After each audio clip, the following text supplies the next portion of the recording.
Good morning all. Fourth മൊഡ്യൂളിലെ disaster management എന്ന് പറയുന്ന ഒരു സബ് ടോപ്പിക്കാണ് നമ്മൾ കുറച്ച് ക്ലാസ്സുകളായിട്ട് ഡീൽ ചെയ്തുകൊണ്ടിരിക്കുന്നത്. അപ്പോൾ ആ ഒരു സബ് ടോപ്പിക്കിൽ അതിൻ്റെ ഒരു 3 ഡിവിഷൻ പറഞ്ഞു പോയിട്ടുണ്ടായിരുന്നു. Pre disaster stage, emergency stage and post disaster stage എന്ന് പറഞ്ഞിട്ട് ഈ പറയുന്ന ഡിസാസ്റ്റർ മാനേജ്മെൻറ്റിലെ 3 സ്റ്റേജസ് പറഞ്ഞു പോയിട്ടുണ്ടായിരുന്നു. എന്നിട്ട് അടുത്ത ക്ലാസ്സുകളിലായിട്ട് നമ്മൾ ഇത് ഓരോന്ന് ഡിസ്കസ് ചെയ്ത് പോവുകയാണ് ചെയ്തത്. അപ്പോൾ കഴിഞ്ഞ ക്ലാസ്സിൽ അതിലെ ഫസ്റ്റ് സ്റ്റേജ് ആയിട്ടുള്ള പ്രീ ഡിസാസ്റ്റർ എന്ന് പറയുന്ന ആ ഒരു സ്റ്റേജ് എന്താണെന്നുള്ളത് പറഞ്ഞു പോയി. അതിൽ ഇമ്പോർട്ടൻ്റ് ആയിട്ടുള്ള പോയിൻറ്റ്സ് എന്തൊക്കെയാണെന്ന് പറഞ്ഞു പോയി. അതേപോലെ തന്നെ അതിൽ നമ്മൾ എടുക്കുന്ന മുൻകരുതൽ, ഇപ്പോൾ ഒരു ഡിസാസ്റ്റർ വരിക എന്ന് പറയുമ്പോൾ അല്ലെങ്കിൽ ഒരു ഡിസാസ്റ്റർ സംഭവിക്കാൻ പോകുന്നു എന്നുള്ള മുൻകൂട്ടി എന്തെങ്കിലും ഒരു ഹിൻറ്റ് കിട്ടുമ്പോൾ നമ്മൾ എടുക്കുന്ന ചില സ്റ്റെപ്സ് ഉണ്ട്. അല്ലെങ്കിൽ അതിൻ്റെ ആ ഒരു എഫക്ട്സ് കുറയ്ക്കാൻ വേണ്ടിയിട്ടോ അല്ലെങ്കിൽ അതിൻ്റെ ഇൻറ്റൻസിറ്റിയിൽ ഒന്ന് ഡിക്രീസ് ചെയ്യാവുന്ന മെത്തേഡ്സ് എന്തൊക്കെയാണെന്നുള്ളത് നോക്കുന്നതാണ് പ്രീ ഡിസാസ്റ്റർ സ്റ്റേജിൽ നമ്മൾ ചെയ്യുന്നത്. അപ്പോൾ അതിൽ കഴിഞ്ഞ ക്ലാസ്സിൽ ഇൻഷുറൻസ് അങ്ങനത്തെ കുറച്ച് ടോപ്പിക്സൊക്കെ പറഞ്ഞു പോയിട്ടുണ്ടായിരുന്നു. അടുത്തതായിട്ട് ആ ഒരു പ്രീ ഡിസാസ്റ്റർ സ്റ്റേജിൽ നമ്മൾ ചെയ്യുന്ന ഒന്നാണ് ലാൻഡ് യൂസ് സോണിംഗ് എന്ന് പറയുന്നത്. അതെന്താണെന്ന് നോക്കാം. Land use zoning is the term used for designating permitted uses of certain parcels of land by local governments. അപ്പോൾ ലാൻഡ് യൂസേജിൽ വരുന്ന ഒരു റൂൾസിനുമായി കണക്ട് ചെയ്തിട്ടുള്ളതാണ് ലാൻഡ് യൂസ് സോണിംഗ് എന്ന് പറയുന്നത്. അതിൻ്റെ ഫുൾ കൺട്രോൾ എന്ന് പറയുന്നത് ലോക്കൽ ഗവൺമെൻറ്റ്സിൻ്റെ കയ്യിലാണ്, അല്ലെങ്കിൽ അതത് ഏരിയ കൺട്രോൾ ചെയ്യുന്ന ഗവൺമെൻറ്റ്സിൻ്റെ കയ്യിലാണ്. അപ്പോൾ ഇന്ന ഏരിയ ചില കാര്യങ്ങൾക്ക് മാത്രമേ ഉപയോഗിക്കാൻ പാടുള്ളൂ, അല്ലെങ്കിൽ ഈ സ്ഥലത്ത് ബിൽഡിങ്സ് ഒന്നും കൊണ്ടുവരാൻ പാടില്ല, അല്ലെങ്കിൽ ഇതിനോടനുബന്ധിച്ച് അത് പാടില്ല, അങ്ങനെ റെസ്ട്രിക്ഷൻസ് കൊണ്ടുവരികയാണ്. അല്ലെ കാരണം അത് ആ ഒരു ഏരിയ എന്ന് പറയുന്നത് ചിലപ്പോൾ ചില കൺസ്ട്രക്ഷൻസോ അങ്ങനെ എന്തെങ്കിലും പ്രോഗ്രാംസ് അവിടെ കണ്ടക്ട് ചെയ്താൽ അത് ഡേഞ്ചറസ് ആവാൻ ചാൻസുള്ള ഏരിയാസ് ആവും. അപ്പോൾ അവിടെ ആ ലാൻഡിൻ്റെ യൂസേജ് ചില കാര്യങ്ങൾക്ക് മാത്രമേ യൂസ് ചെയ്യാൻ പാടുള്ളൂ, അല്ലെങ്കിൽ ചില കാര്യങ്ങൾക്ക് യൂസ് ചെയ്യാൻ പാടില്ല എന്നുള്ള രീതിയിൽ ലോക്കൽ ഗവൺമെൻറ്റ്സ് റൂൾസ് കൊണ്ടുവന്ന് ഒരു പ്രീ ഡിസാസ്റ്റർ സ്റ്റേജ് എന്ന് പറയുന്ന ആ ഒരു ലെവലിൽ കൺട്രോൾ ചെയ്യാണ്. The word is largely self-explanatory. The local government will designate various zones for different uses of land such as industrial, agricultural, commercial and residential. അപ്പോൾ local government എന്ത് ചെയ്യും? താമസിക്കാൻ പറ്റിയ സ്ഥലം ഇന്നത്, അതേപോലെ തന്നെ അഗ്രികൾച്ചറൽ ഫീൽഡിന് വേണ്ടിയിട്ടുള്ള സ്ഥലം അത്, കൊമേഴ്ഷ്യൽ യൂസേജസിന് വേണ്ടിയുള്ള സ്ഥലം ഇത്, അതേപോലെ തന്നെ ഇൻഡസ്ട്രീസിന് വേണ്ടിയിട്ട് ഉള്ള സ്ഥലം അതെന്ന് പറഞ്ഞിട്ട് സോൺസ് ആയിട്ട് ലാൻഡിനെ സോണുകളായി പല സോണുകളായിട്ട്, ഇപ്പോൾ നമ്മൾ A സോൺ B സോൺ എന്ന് പറയുന്ന പോലെ തന്നെ ഓരോ സോണുകളായിട്ട് ഡിവൈഡ് ചെയ്യും.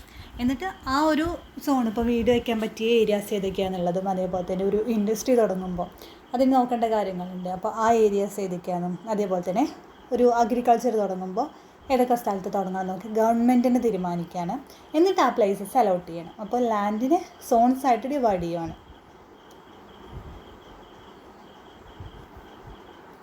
Zoning is also frequently used to designate the types of buildings that can be erected in a particular area. അപ്പോൾ അതേപോലെ തന്നെ ബിൽഡിങ്സ് നമുക്ക് എല്ലാ ഏരിയയിലും ഇപ്പോൾ വലിയൊരു ബിൽഡിങ് ഒരു സ്ഥലത്ത് പണിയണമെന്നുണ്ടെങ്കിൽ ആ ഒരു ഏരിയയുടെ കപ്പാസിറ്റി നോക്കിയിട്ട് വേണം. അപ്പോൾ എല്ലാ സ്ഥലത്തും നമുക്ക് വിചാരിക്കുന്ന പോലെ അത്രയും ബിഗ് ആയിട്ടുള്ള ബിൽഡിങ്സ് പണിയാൻ കഴിയില്ല.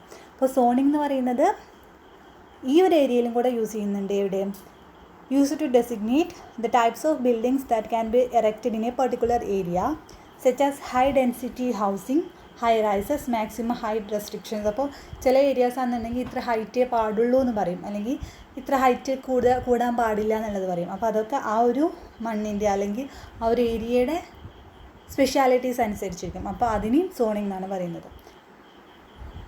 അപ്പോൾ ലാൻഡ് യൂസ് സോണിംഗ് എന്ന് പറയുന്നത് it is the term used for designating permitted uses of certain parcels of land. ആ ഒരു ലാൻഡിൽ അല്ലെങ്കിൽ ഒരു സെർട്ടൈൻ ഏരിയ ഓഫ് ലാൻഡ് എടുക്കുകയാണെങ്കിൽ അതിൽ എങ്ങനെയൊക്കെ യൂസ് ചെയ്യണം, അല്ലെങ്കിൽ എന്തൊക്കെ യൂസ് ചെയ്താലാണ് അതുമായി കണക്ട് ചെയ്ത് പിന്നീട് അപകടങ്ങളൊന്നും വരാതിരിക്കുക എന്നുള്ള മുൻകരുതൽ മുൻകൂട്ടി കണ്ട് മൂവ് ചെയ്യാണ്.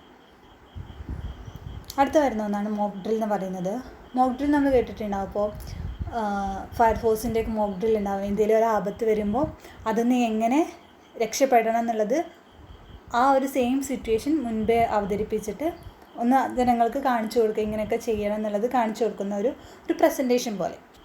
Mock drill is the testing of efficiency of disaster management plan. Okay, അപ്പോൾ ഒരു ഡിസാസ്റ്റർ മാനേജ്മെൻറ്റ് പ്ലാനിൻ്റെ അത് എത്രത്തോളം എഫിഷ്യൻ്റ് ആണ്, അല്ലെങ്കിൽ അവർ എക്സിക്യൂട്ട് ചെയ്ത പ്ലാന് ഒരു ആക്സിഡൻറ്റ് സംഭവിച്ചാൽ അല്ലെങ്കിൽ ഒരു ഡിസാസ്റ്റർ സംഭവിച്ചാൽ അതൊന്ന് ഇന്ന രീതിയിൽ രക്ഷപ്പെടുത്തലുകൾ നടത്താം എന്നുള്ള രീതിയിൽ പ്ലാൻ ചെയ്തിട്ടുണ്ടാവും.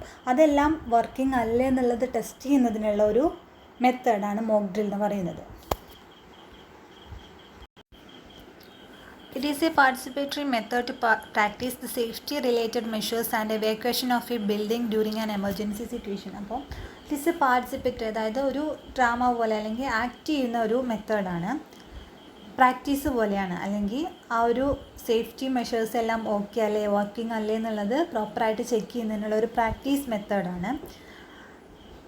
Safety related measures and evacuation of A building, അല്ലെങ്കിൽ ഒരു ബിൽഡിങ്ങിൽ പെട്ടെന്നൊരു ഫയർ അല്ലെങ്കിൽ അങ്ങനെ എന്തെങ്കിലും ഇഷ്യൂസ് ഉണ്ടായാൽ അപ്പോൾ അവിടുന്ന് പെട്ടെന്ന് ആളെ ഒഴിക്കുന്നത്, അതാണ് ഇവാക്യുവേഷൻ എന്ന് പറയുന്നത്. അപ്പോൾ ആ ഒരു ടൈമിലൊക്കെ കറക്റ്റായിട്ട് എന്ത് ചെയ്യാം, അല്ലെങ്കിൽ പെട്ടെന്നൊരു തീപിടുത്തമൊക്കെ ഉണ്ടായാൽ എന്ത് ചെയ്യാം എന്നുള്ളതെല്ലാം അങ്ങനത്തെ എമർജൻസി കണ്ടീഷനിലാണ്, ആ ഒരു കണ്ടീഷൻസ് വെച്ചിട്ടാണ് മോക്ക് ഡ്രിൽ പ്ലാൻ ചെയ്യുന്നത്.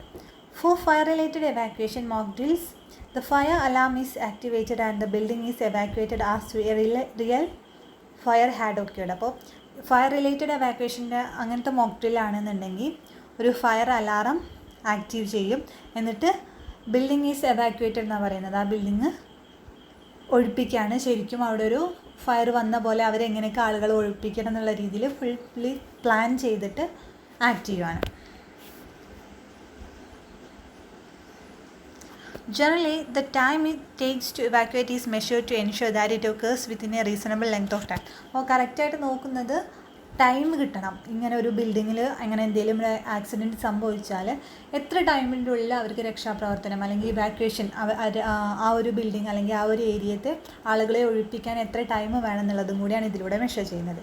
To ensure proper execution of a mock drill exercise, the roles and responsibilities of the concerned staff, teachers and students as well as the departments like fire services, home guards and civil defense should be precisely defined and the standard operating procedures should be clearly understood by everyone. അപ്പോൾ അങ്ങനെ ഒരു mock drill setup ചെയ്യുമ്പോൾ അതിൽ ഓരോരുത്തരുടെ റോളും അവർ കറക്റ്റായിട്ട് follow ചെയ്യണം എന്നാണ് പറയുന്നത്. റോള് മാത്രമല്ല, അവർക്ക് കൊടുത്തിരിക്കുന്ന റെസ്പോൺസിബിലിറ്റിയും കറക്റ്റായിട്ട്, എന്നാലേ അങ്ങനെ ഒരു റിയൽ സിറ്റുവേഷൻ വരുമ്പോൾ അത് കറക്റ്റായിട്ട് ഹാൻഡിൽ ചെയ്യാൻ പറ്റുള്ളൂ. അപ്പോൾ ആ ഒരു മോക്ക് ഡ്രില്ലിൽ പാർട്ടിസിപ്പേറ്റ് ചെയ്യുന്ന ആരായാലും, കൺസേൺ സ്റ്റാഫ് ആയാലും, ടീച്ചേഴ്സ് ആയാലും, സ്റ്റുഡൻസ് ആയാലും, അതേപോലെ തന്നെ ഫയർ സർവീസിൽ നിന്ന് അവിടെ നിന്ന് വരുന്ന ആളുകളായാലും, ഹോം ഗാർഡ്സ് ആയാലും, സിവിൽ ഡിഫൻസ് ആ ഒരു ഏരിയയിൽ നിന്നുള്ള ആളുകളായാലും എല്ലാവരും കറക്റ്റായിട്ട് അവരുടെ റോളും റെസ്പോൺസിബിലിറ്റിയും കറക്റ്റായി ചെയ്യുവാണെങ്കിൽ ആ ഒരു മോക്ക് ഡ്രിൽ അത്രയും എഫക്റ്റീവായിട്ട് നമുക്ക് കണ്ടക്ട് ചെയ്യാൻ പറ്റുമെന്നാണ് പറയുന്നത്. ഓക്കെ, അടുത്തതായിട്ട് നോക്കുന്നത് what are the objectives of a mock ഡ്രില്ലാണ്, അല്ലെങ്കിൽ ഒരു മോക്ക് ഡ്രിൽ കണ്ടക്ട് ചെയ്യുന്നതിൻ്റെ ഒബ്ജക്റ്റീവ്സ് എന്തൊക്കെയാണ്, അല്ലെങ്കിൽ അതിലൂടെ ഉദ്ദേശിക്കുന്നത് എന്തൊക്കെയാണെന്നുള്ളത്. അപ്പോൾ ജസ്റ്റ് മോക്ക് ഡ്രിൽ എന്താണെന്ന് പറഞ്ഞു പോയിട്ടുണ്ട്. അതേ അടുത്തതായിട്ട് മോക്ക് ഡ്രിൽ കണ്ടക്ട് ചെയ്യുന്നതിൻ്റെ ഒബ്ജക്റ്റീവ്സ് എന്തൊക്കെയാണെന്നുള്ളത്, അല്ലെങ്കിൽ എന്തൊക്കെ എയിംസ് ആണ്, ഉദ്ദേശം എന്താണെന്നുള്ളതാണ്.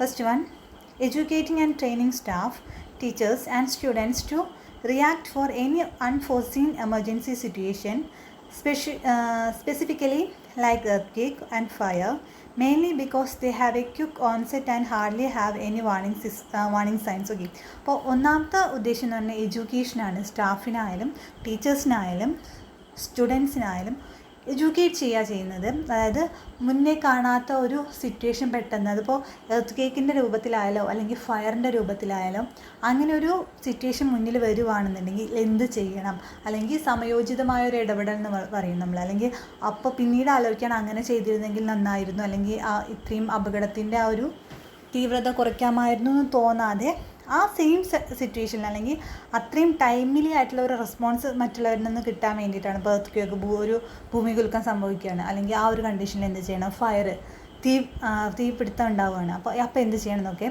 ട്രെയിനിങ് സ്റ്റാഫിനും ടീച്ചേഴ്സിനും സ്റ്റുഡൻസിനും ഒക്കെ കറക്റ്റായിട്ടുള്ളൊരു ഇൻഫോർമേഷനും നോളജും ഒക്കെ പാസ് ചെയ്യുന്ന ഒരു എഡ്യൂക്കേഷനായിട്ടാണ് മോക്ക് ഡ്രില്ലിനെ ഒന്നാമതായിട്ട് കണക്കാക്കുന്നത്.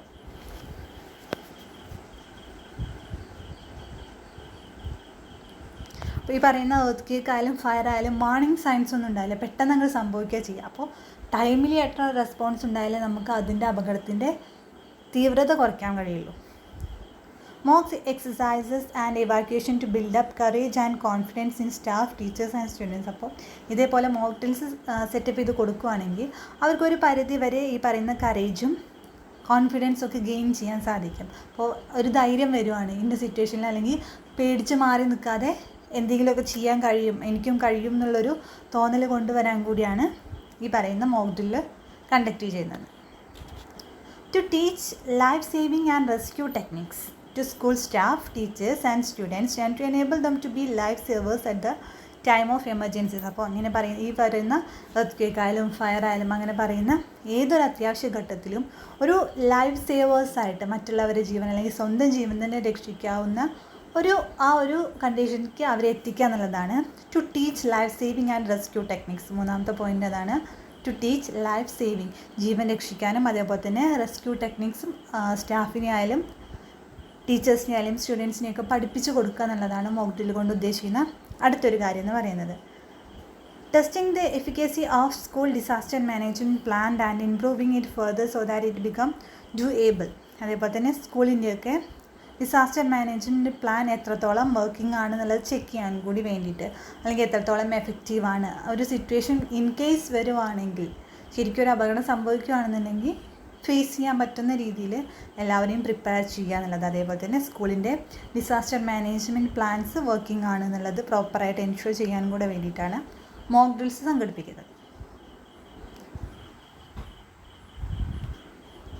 Next one, to have clarity and better understanding of the roles and responsibility of all the stakeholders. അപ്പം ആ ഒരു ആക്സിഡൻറ്റ് സംഭവിക്കുമ്പോൾ അല്ലെങ്കിൽ ഇങ്ങനെ ഒരു അപകടം സംഭവിക്കുമ്പോൾ അതിൽ ഇൻവോൾവ് ആയിരിക്കുന്ന ആളുകളുടെ എല്ലാം കറക്റ്റായ റോളും റെസ്പോൺസിബിലിറ്റിയും, നമ്മൾ എന്ത് ചെയ്യണം അല്ലെങ്കിൽ എങ്ങനെ ബിഹേവ് ചെയ്യണം ആ ഒരു സിറ്റുവേഷനിൽ കറക്റ്റായിട്ടൊരു ഐഡിയ മൈൻഡിൽ സെറ്റ് ചെയ്യാൻ കൂടെ വേണ്ടിയിട്ടാണ് ഈ പറയുന്ന mock drill കൊടുക്കുന്നതെന്ന്.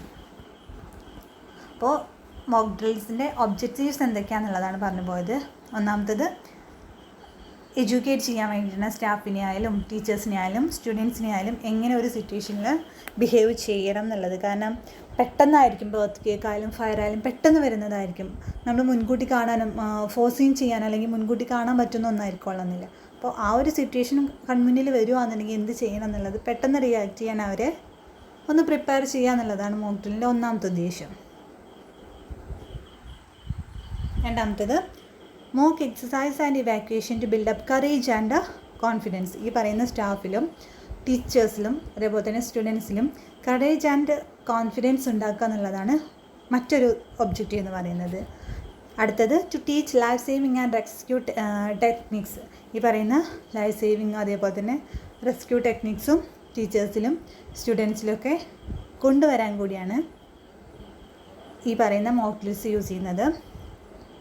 Next one, testing the efficacy of school disaster management plan. അപ്പോൾ ഏതൊരു സ്കൂളിൻ്റെ ആയാലും അല്ലെങ്കിൽ ഏതൊരു ബിൽഡിങ്ങിൻ്റെ ആയാലും ഈ പറയുന്ന ഡിസാസ്റ്റർ മാനേജ്മെൻറ്റ് പ്ലാൻ എഫിഷ്യൻ്റ് അല്ലേ അല്ലെങ്കിൽ വർക്കിംഗ് അല്ലേ എന്നുള്ളത് പ്രോപ്പറായിട്ട് ചെക്ക് ചെയ്യാൻ കൂടെ വേണ്ടിയിട്ട്.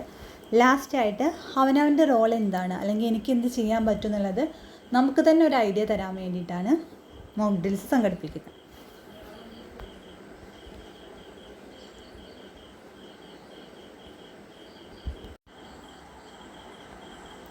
അടുത്തതായിട്ട് വരുന്ന ഒരു ടോപ്പിക്കാണ് കോസ്റ്റൽ ഷെൽട്ടർ ബെൽറ്റ് എന്ന് പറയുന്നത്. The natural or manmade sources which can stop the potential of wind and wave energy and protect the coastal life and properties from the calamities are called coastal shelter belt. Okay, coastal shelter belt എന്ന് പറയുന്നത് it is A സോഴ്സാണ്, സോഴ്സസിനെയാണ് പറയുന്നത്. Natural ആയാലും അല്ലെങ്കിൽ man-made ആയിട്ടുള്ള sources ആണ്. എന്തിനെ? Potential of wind energy and wave energy. ഈ പറയുന്ന വിൻഡ് എനർജിയുടെയും വേവ് എനർജിയുടെയൊക്കെ ആ ഒരു എന്താ പറയുക പൊട്ടൻഷ്യലിനെ അല്ലെങ്കിൽ അതിൻ്റെ അത്രയും ഒരു തീവ്രതയെ സ്റ്റോപ്പ് ചെയ്യാൻ യൂസ് ചെയ്യുന്ന സോഴ്സസിനെയാണ് കോസ്റ്റൽ ഷെൽട്ടർ ബെൽറ്റ് എന്ന് പറയുന്നത്. അതിലൂടെ എന്താ ഉദ്ദേശിക്കുന്നത്? To protect the coastal life, തീരദേശങ്ങളിലുള്ള ആളുകളുടെ ജീവൻ രക്ഷിക്കാനും അതേപോലെ തന്നെ അവരുടെ പ്രോപ്പർട്ടീസും സമ്പത്തും എല്ലാം സ്വത്തും സമ്പത്തും എല്ലാം സംരക്ഷിക്കാനും, വീടായാലും അവരുടെ ബാക്കി എല്ലാ എലമെൻസും സംരക്ഷിക്കുക എന്നുള്ള ഉദ്ദേശത്തോടെ കൊണ്ടുവന്നിരിക്കുന്ന ആ ഒരു സോഴ്സസിനെയാണ് കോസ്റ്റൽ ഷെൽട്ടർ ബെൽറ്റ് എന്ന് പറയുന്നത്. Natural disasters like tsunamis, storms, cyclones, coastal erosions, typhoons, sea level etcetera causes damage to coastal lines of the world. അപ്പോൾ ലോകത്ത് തീരദേശത്ത് ജീവിക്കുന്നവർ അനുഭവിക്കുന്ന പ്രശ്നങ്ങളാണ് സുനാമി, സ്റ്റോംസ്, കൊടുങ്കാറ്റായാലും സൈക്ലോൺസ് ആയാലും കോസ്റ്റൽ ഇറോഷൻ ആയാലും ടൈഫൂൺസ് ആയാലും സീ ലെവൽ കയറുന്നതും കുറയുന്നതും അങ്ങനത്തെ ഒരുപാട് പ്രശ്നങ്ങൾ ഇവർ ഫേസ് ചെയ്യുന്നുണ്ട്. അപ്പോൾ അതിൽ നിന്നൊക്കെ ഒരു പരിധി വരെ ഇവരെ ജീവനും സ്വത്തും അല്ലെങ്കിൽ അവരുടെ ബിലോങ്ങിങ്സും പ്രൊട്ടക്റ്റ് ചെയ്യുക എന്നുള്ളത് ഉദ്ദേശത്തോടെ നമ്മൾ കൊണ്ടുവരുന്ന നാച്ചുറലായിട്ടും അതേപോലെ തന്നെ മാൻമെയ്ഡ് ആയിട്ടുള്ള സോഴ്സസിനെയാണ് കോസ്റ്റൽ ഷെൽട്ടർ ബെൽറ്റ് എന്ന് പറയുന്നത്. The above natural phenomena devastate the human lives, livestock, trees, forests, demolish constructions, welfare structures, loss of agricultural land, salt pan, coastal land, beaches, tidal land. അപ്പോൾ ഈ പറയുന്ന സുനാമി ആയാലും storms, cyclones, coastal erosion, Typhoon, see level, ഇതൊക്കെ എന്തിനൊക്കെ കേടുപാടുകൾ വരുത്തും അല്ലെങ്കിൽ എവിടെയൊക്കെ ഡാമേജസ് കൊണ്ടുവരുന്ന പറയുന്നത്. എവിടേക്കാണ്? ഹ്യൂമൻ ലൈവ്സ്, ആളുകളുടെ ജീവനായാലും, ലൈഫ് സ്റ്റോക്ക്, ബാക്കി വരുന്ന ആനിമൽസ് ആയാലും, ട്രീസ്, ഫോറസ്റ്റ്, ഡിമോളിഷ് കൺസ്ട്രക്ഷൻസ്, ഇപ്പോൾ ബിൽഡിങ്സും അവരുടെ വീടുകളും എല്ലാം പൊളിഞ്ഞു പോവാം. Welfare structures, loss of agriculture land, salt pan അതായത് ഉപ്പുപാടെന്ന് പറയുന്നത്, coastal land, beaches, tidal land etcetera. Okay, ഇപ്പോൾ ഈ പറയുന്നത് എല്ലാത്തിനും ഡാമേജസ് കൊണ്ടുവരാൻ ഈ പറയുന്ന വിൻഡ് എനർജി, കാറ്റ്, അത്രയും പവർഫുള്ളായിട്ടുള്ള കാറ്റിനും വേവ് എനർജിക്കും കഴിയുന്നതാണ് പറയുന്നത്. അപ്പോൾ അതിൽ നിന്നെല്ലാം കോസ്റ്റൽ ലൈഫിനെയും അവരുടെ പ്രോപ്പർട്ടീസിനെയും പ്രൊട്ടക്റ്റ് ചെയ്യുക എന്നുള്ള ഉദ്ദേശത്തോടെ നമ്മൾ പ്രസൻറ്റ് ചെയ്യുന്ന സോഴ്സസിനെയാണ് കോസ്റ്റൽ ഷെൽട്ടർ ബെൽറ്റ് എന്ന് പറയുന്നത്. Since cyclones and tsunamis mostly originate from the sea and move towards the land, the wind gets generated, reduced, reflected, deflected and dissipated. Okay, അപ്പം സൈക്ലോൺസ് ആയാലും ചുഴലിക്കാറ്റുകളായാലും സുനാമീസ് ആയാലും അതൊക്കെ ഒറിജിനേറ്റ് ചെയ്യുന്നത് സീയിൽ നിന്നാണ്, കടലിൽ നിന്നാണ്. അതുകൊണ്ട് തന്നെ കാറ്റിന് അവിടെ നിന്നുള്ള എനർജിയാണ് കിട്ടുന്നത്. ആ എനർജി എത്തുന്നതോറും എങ്ങനെ ചെയ്യുന്നത്? It get generated. അത് ആദ്യം ജനറേറ്റ് ചെയ്യും, അതായത് സ്റ്റാർട്ട് ചെയ്യും, അല്ലെങ്കിൽ അതിൻ്റെ ഒരു ഉത്ഭവം എന്ന് പറയുന്ന പോലെ തന്നെ ഉത്ഭവം സംഭവിക്കുകയാണ്, സ്റ്റാർട്ടിങ് സംഭവിക്കും. ദെൻ റെഡ്യൂസ്ഡ്, അത് റെഡ്യൂസ് ആവാം, കുറയാം, റിഫ്ലക്റ്റ് ചെയ്യാം, ഡിഫ്ലക്ഷൻ സംഭവിക്കാം, അതേപോലെ തന്നെ ഡിസിസിപ്പേറ്റ് അല്ലെങ്കിൽ സ്റ്റോപ്പോ അല്ലെങ്കിൽ എന്തെങ്കിലും ഒരു പ്രിവെൻഷനൊക്കെ സംഭവിക്കാം. When they pass through obstacles such as, എപ്പോൾ മാത്രം ഒരു തടസ്സമില്ലാതെ അത് പോവുകയാണ്, ആ വിൻഡ് സീയിൽ നിന്ന് വരുന്ന ഈ വിൻഡ് ഒരു തടസ്സമില്ലാതെ പോവുകയാണെന്നുണ്ടെങ്കിൽ അതിനൊരു പ്രശ്നം ഉണ്ടാവില്ല, അത്രയും പൊട്ടൻഷ്യലായിട്ട് അതിന് മൂവ് ചെയ്യാം. പക്ഷേ ഈ പറയുന്ന കോസ്റ്റൽ ഷെൽട്ടർ ബെൽറ്റ്സ് ആയിട്ട് എന്തെങ്കിലും നമ്മളവിടെ പ്രിപ്പയർ ചെയ്ത് വെക്കുകയാണെന്നുണ്ടെങ്കിൽ ഈ ജനറേറ്റ് ചെയ്യുന്ന വിൻഡിന് റെഡ്യൂസ്, അതിൻ്റെ ആ ഒരു പവർ അല്ലെങ്കിൽ ഇൻറ്റൻസിറ്റി ഒരു പരിധി വരെ റെഡ്യൂസ് ചെയ്യാം, റിഫ്ലക്റ്റ് ചെയ്യാം, വേറെ ദിശകളിലേക്ക് തിരിച്ചുവിടാം, ഡിഫ്ലക്ഷൻ സംഭവിക്കാം, ഡിസിപ്പേറ്റ് ചെയ്യുക എന്ന് വെച്ചാൽ സ്റ്റോപ്പ് ചെയ്യാം, അല്ലെങ്കിൽ ഒരു പരിധി വരെ അതിനെ പ്രിവെൻറ്റ് ചെയ്യാം. ഇനി എന്തൊക്കെയാണ് ഈ ഒബ്സ്റ്റക്കിൾസ് എന്ന് വെച്ചാൽ കോസ്റ്റൽ ഫോറസ്റ്റ് ആവാം, മരങ്ങൾ വെച്ച് പിടിപ്പിക്കുന്നതാവാം, മാൻഗ്രൂവ്സ് എന്ന് പറയുന്നത് ഈ കണ്ടൽ വൃക്ഷങ്ങളെയാണ്, ഓഫ് ഷോർ ആയിട്ടുള്ള ഐലൻഡുകൾ, ദ്വീപുകൾ കൊണ്ടുവരുന്നതാവാം, കോറൽ റീഫ്സ്, അതൊരു തരം പാറകളാണ്. ദെൻ ഹെഡ്ലാൻഡ്സ്, സീ ക്ലിഫ്സ് എന്നൊക്കെ പറയുന്നത് അതിനോട് സീയുടെ ആ ഒരു അരികിനോട് ചേർന്നുള്ള കുന്നുകളെയും മലകളെയൊക്കെയാണ്. Sand pits, mud flats, sand dunes and creeks. Okay, അപ്പോൾ ഈ പറയുന്നതൊക്കെ വെച്ചിട്ട് ഈ വിൻഡ് എനർജിയുടെ ആ ഒരു പവറിനെ ഒരു പരിധി വരെ നമുക്ക് കൺട്രോൾ ചെയ്യാമെന്നാണ് പറയുന്നത്.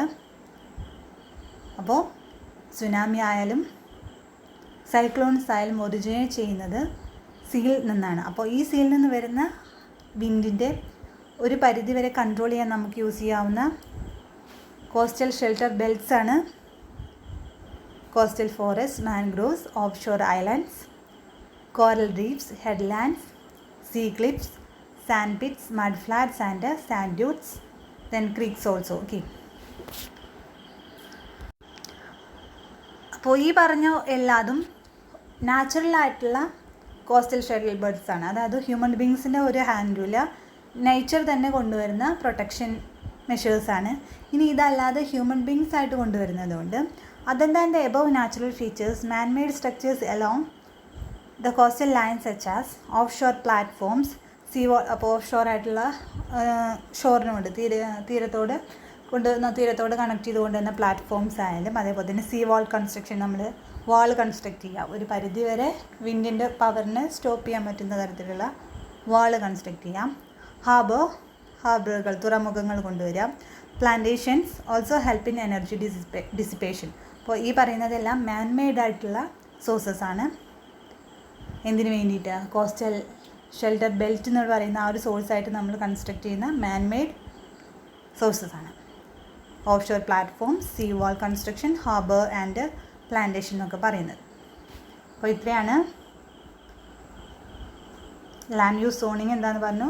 ഓരോ ലാൻഡിലും എന്തൊക്കെ ചെയ്യാമെന്നുള്ളത് ലോക്കൽ ഗവൺമെൻറ്റ്സ് കൺട്രോൾ ചെയ്യുന്ന കാര്യങ്ങളെക്കുറിച്ചാണ് പറഞ്ഞത്. അത് കഴിഞ്ഞിട്ട് മോക്ക് ഡ്രിൽ എന്താണെന്ന് പറഞ്ഞു പോയി, അതിൻ്റെ ഒബ്ജക്റ്റീവ്സ് പറഞ്ഞു, അതേപോലെ തന്നെ കോസ്റ്റൽ ഷെൽട്ടർ ബെൽറ്റ് എന്താണെന്നുള്ളതും പറഞ്ഞു പോയിട്ടുണ്ട്. അതിൽ രണ്ടായിട്ട് ഡിവിഷൻ വരുന്നത് നാച്ചുറൽ ആൻഡ് മാൻ മെയ്ഡാണ്.